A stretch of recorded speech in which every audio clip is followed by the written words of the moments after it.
Halo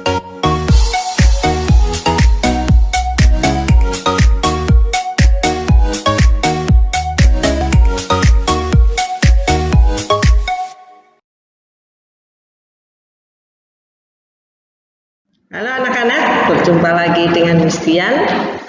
Kali ini kita akan membahas mengenai practical problem dari sifat koligatif larutan.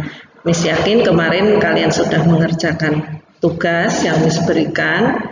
Miss lihat masih ada beberapa yang mengalami kesulitan dalam perhitungan. Karena itu saat ini Miss akan mengajarkan mengenai perhitungan dalam bab sifat koligatif larutan. Yuk kita mulai dari awal. Molalitas dan molaritas. Pada tugas yang kedua kemarin kalian sudah memberikan jawaban perbedaan antara molalitas dan molaritas. Ada beberapa yang sudah benar, tapi ada beberapa yang masih keliru ya.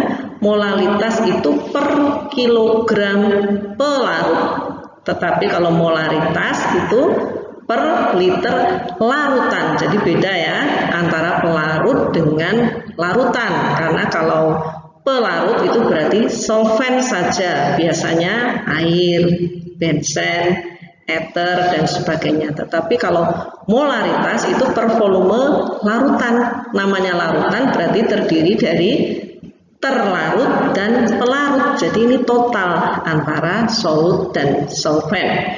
Yuk kita lihat soal yang pertama. Berapakah molalitas dari 18% larutan glukosa? Nah, karena glukosanya ini 18%, maka otomatis pelarutnya 100, jadi totalnya 100% dikurangi 18%, sehingga kita dapatkan 82%. Kemudian kita masukkan dalam rumus molalitas seperti berikut. Nah, kalau kita misalkan 100 gram larutan glukosa, maka jika glukosanya ada 18%, otomatis ada 18 gram dan airnya 82 gram. Kita masukkan dalam rumus tadi, maka akan didapatkan molalitas sebesar 1,2 molal. Ini contoh soal yang mudah. Kita beralih ke contoh soal yang berikutnya. Untuk membuat larutan NaOH 4 molal, berapa gram NaOH harus ditambahkan ke dalam 250 gram air? Nah, ini kebalikan dari soal yang pertama. Sekarang molalitasnya sudah tahu ya, jadi dimasukkan dalam rumus tadi. Molalitasnya 4 dimasukkan dan gram air sebagai pelarut masuk ke 250 sehingga didapatkan 40 gram NaOH. Mudah ya? Oke, yang berikutnya adalah berapakah molalitas dari larutan asam sulfat yang konsentrasinya 10 molar? Massa jenisnya 1,49 gram per mililiter. Nah, ini agak lebih complicated karena suatu larutan diketahui molaritasnya, kamu disuruh mencari molalitasnya. Nah, di sini dibutuhkan kemampuan untuk membedakan antara molaritas dan molalitas. Karena itu kemarin Miss berikan tugas seperti itu ya. Rumus molaritas seperti kita tahu adalah mol per volume dalam liter. Rumus massa jenis massa per volume juga dalam liter. Dua-duanya berbicara mengenai larutan ya. Tetapi molalitas ini mol zat terlarut per kilogram pelarut. Tahu bedanya ya. Jadi dari larutan itu kita harus cari dulu terlarutnya berapa, pelarutnya berapa, supaya kita bisa menghitung molalitasnya. Nah, karena molaritas dan massa jenis mendasarkan penghitungannya dalam liter, maka kita asumsikan larutan 10 molar asam sulfat tadi 1 liter, yaitu 1000 mili. Maka massa jenisnya bisa kita hitung. Masukkan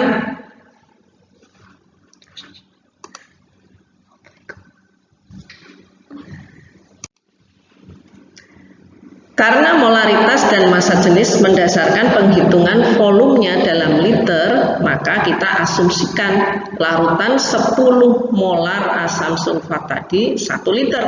Supaya mudah, kita masukkan ke rumus massa jenis. Massa jenis itu massa larutan dibagi volume larutan. Ya, jadi 1,49 gram per mili dimasukkan di massa jenis, kita peroleh massa larutannya adalah 1,49 kali 1000 sama dengan 1490 gram larutan. Ingat ya, ini larutan. Nah, sekarang kita mencari zat terlarutnya melalui rumus molaritas.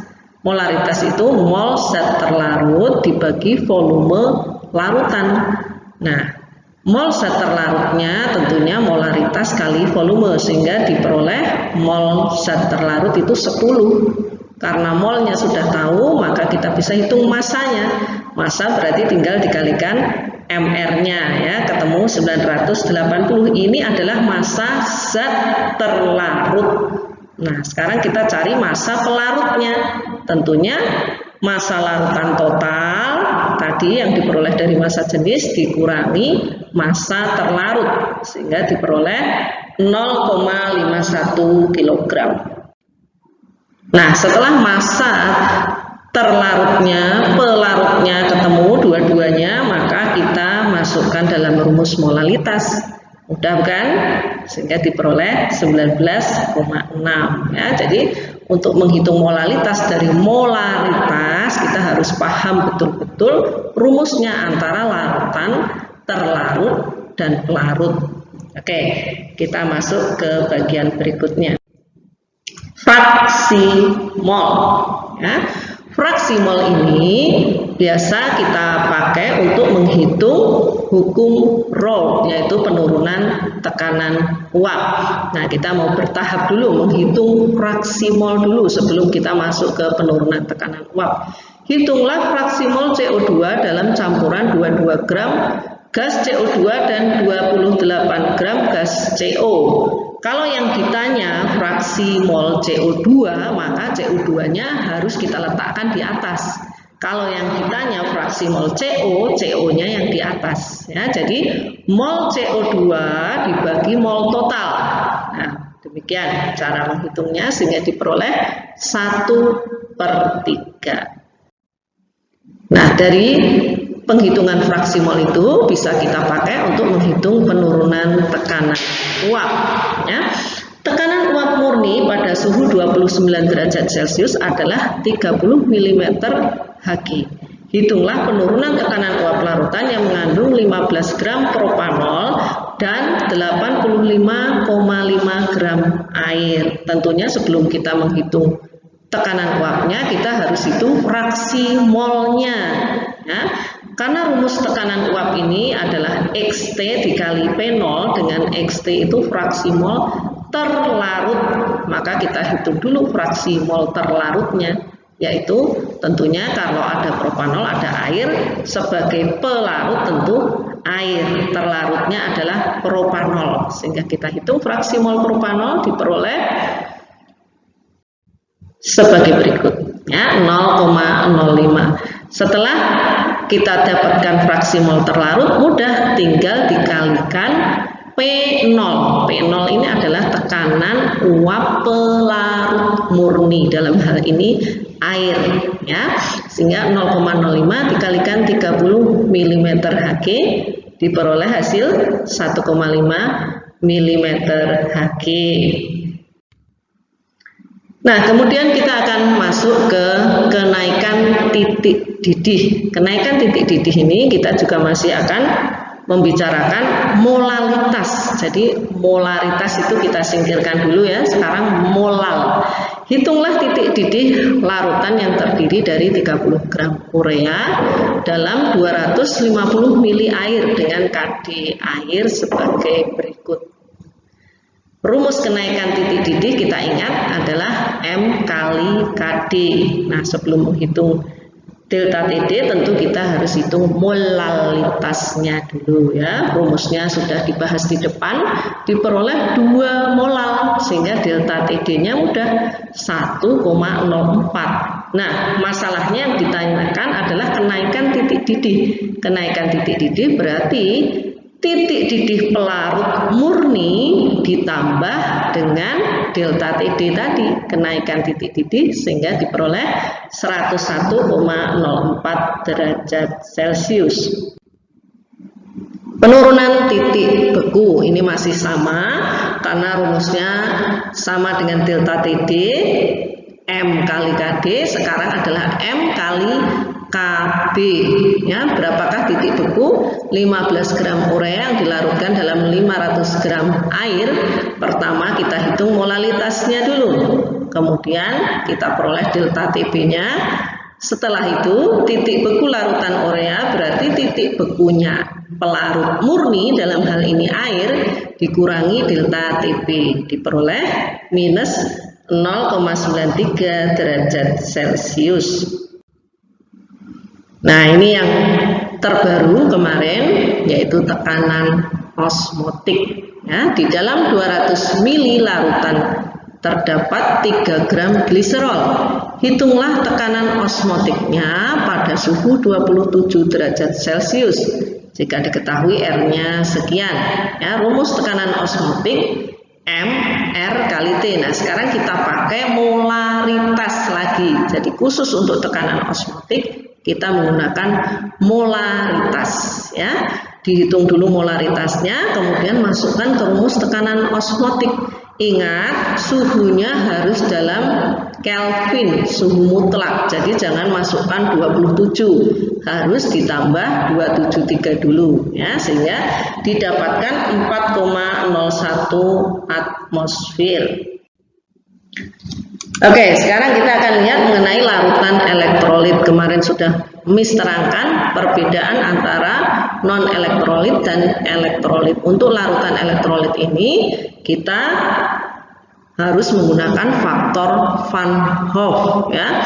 Nah, kebetulan di sini soalnya adalah Anda disuruh menghitung faktor Van Hoff-nya ya, dari larutan elektrolit yang konsentrasinya 0,5 M dan titik didihnya 102,30 derajat Celcius. Ingat, rumus untuk larutan elektrolit itu M KD kali I ya. Delta TD-nya dicari dulu karena ini diketahuinya 102,30, maka harus dikurangi titik didih pelarut murni yaitu air 100 derajat Celcius, kita sudah tahu ya.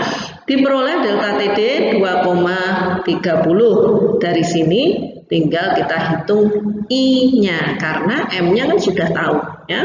Sehingga diperoleh faktor Van Hoff-nya itu 8,85. Nah, sekarang kalau soalnya dibalik ya, menghitung derajat ionisasinya. Jadi soalnya bertahap ya, dari yang mudah terus levelnya naik ya, jadi tambah susah. Tapi jangan khawatir, kalau kalian sudah paham itu mudah semuanya ya, bertahap. Kita pelan-pelan dari yang mudah dulu, seperti kalau main game ya, dari pemula sekarang terus intermediate, advance ya. Sebanyak 3,35 gram natrium oksalat dilarutkan dalam 500 gram air. Larutan tersebut mendidih pada suhu 104,04. Jika KD airnya diketahui, sekarang Anda harus menghitung derajat ionisasinya ya. Kita kembalikan ke rumus delta TD yaitu M kali KD kali I. Karena di sini tidak diketahui molalitasnya, maka hitung dulu. Kalau yang di soal pertama tadi molalitasnya sudah tahu, mudah ya, tinggal dimasukkan. Sekarang dihitung dulu molalitas. Nah, kalau sudah dapat, kita hitung delta TD-nya, yaitu suhu larutan dikurangi suhu didih air ya, sehingga didapatkan 4,04. Dari sini kita hitung faktor Van Hoff-nya, rumusnya sama seperti soal yang di depan tadi. I-nya diperoleh 155,38. Kemudian Anda harus menghitung derajat ionisasinya, sehingga I yang didapat tadi dimasukkan ke rumus Van Hoff-nya, yaitu 1 plus N-1 kali alfa atau derajat ionisasi. Nah, kita kembali ke natrium oksalat. Nah, makanya harus bisa menuliskan rumus natrium oksalat, kemudian diionisasikan menjadi 2Na plus ditambah SO4 2-. Nah, karena di sini terdapat 2 ion positif dan 1 ion negatif, maka N-nya sama dengan 3. Masukkan ke rumus sehingga diperoleh alfanya adalah 77%. Mudah ya? Oke, silahkan berlatih lebih lagi dengan soal dan tugas yang Miss berikan di Google Classroom. Jika ada pertanyaan, silahkan bertanya di GCR supaya Miss bisa jawab juga untuk teman-teman yang lain. Selamat belajar.